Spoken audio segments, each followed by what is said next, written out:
They see my disability, I see my ability. They call me disabled, I call myself differently abled. There are some incidents that happen in your life. Those incidents break you, deform you, but they mold you into the best version of you. And the same thing happened to me. I was 18 years old when I got married. My father wanted me to get married. And all I said was, if that makes you happy, I'll say yes.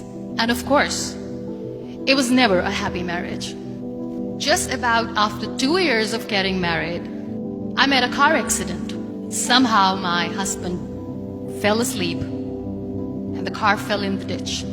He managed to jump out, saved himself. I'm happy for him. But I stayed inside the car and I sustained a lot of injuries. The list is a bit long, don't get scared. The wrist was fractured. Shoulder bone and collarbone were fractured. My whole rib cage got fractured. And because of the rib cage injury, lungs and liver were badly injured. I couldn't breathe.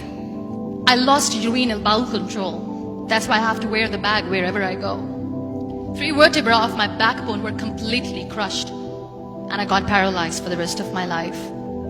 I finally ended up in a hospital where I stayed for 2.5 months. I underwent multiple surgeries. One day, doctor came to me and he said, well, I heard that you wanted to be an artist, but you ended up being a housewife. I have a bad news for you. You won't be able to paint again because your wrist and your arm are so deformed, you won't be able to hold a pen again. Next day, doctor came to me and said, your spine injury is so bad, you won't be able to walk again. Because of your spine injury and the fixation that you have in your back, you won't be able to give birth to a child again. That day, I was devastated. I asked my mother, why me? And that is where I started to question my existence. Why am I even alive?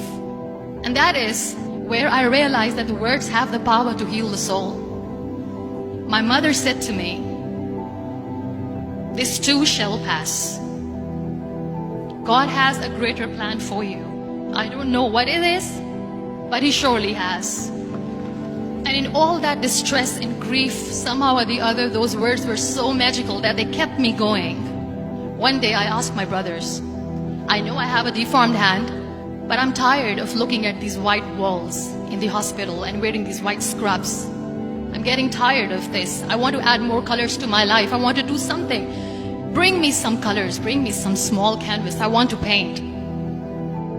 So the very first painting I made was on my deathbed, where I painted for the very first time. It was not just an art piece or just my passion. It was my therapy. And then I was discharged and I went back home.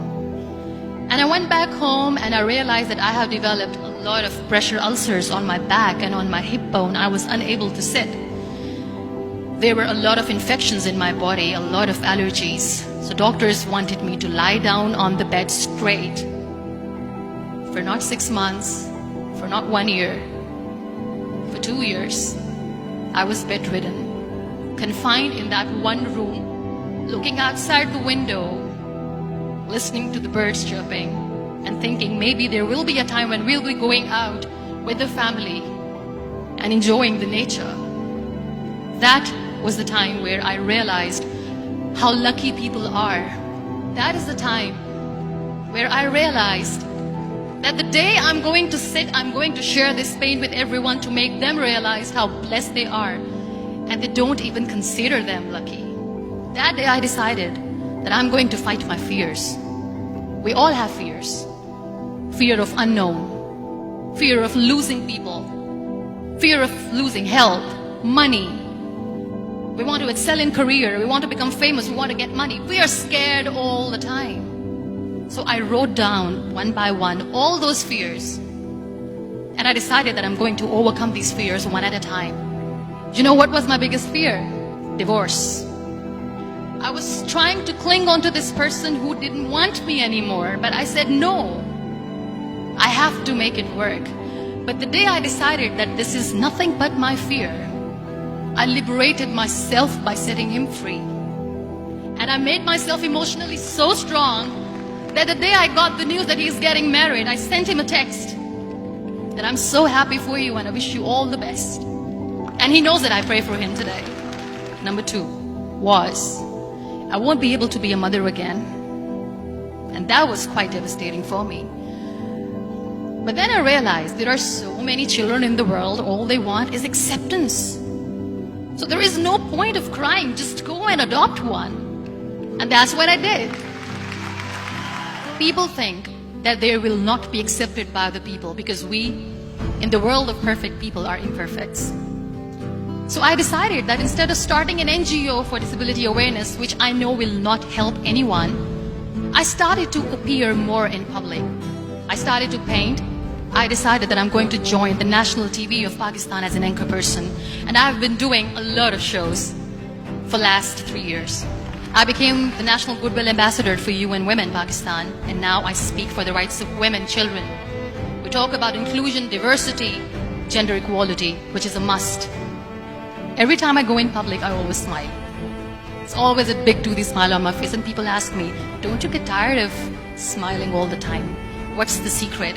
I always say one thing, that I have stopped worrying about the things that I have lost, the people that I have lost. Things and people who were meant to be with me are with me.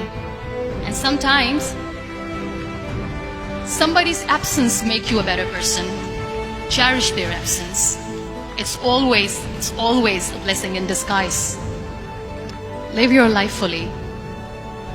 Accept yourself the way you are. Be kind to yourself. Be kind to yourself. I'll repeat, be kind to yourself. And only then you can be kind to others. Love yourself and spread that love. Life will be hard. There will be turmoils. There will be trials. But that will only make you stronger. So when you accept yourself the way you are, the world recognizes you. It all starts from within.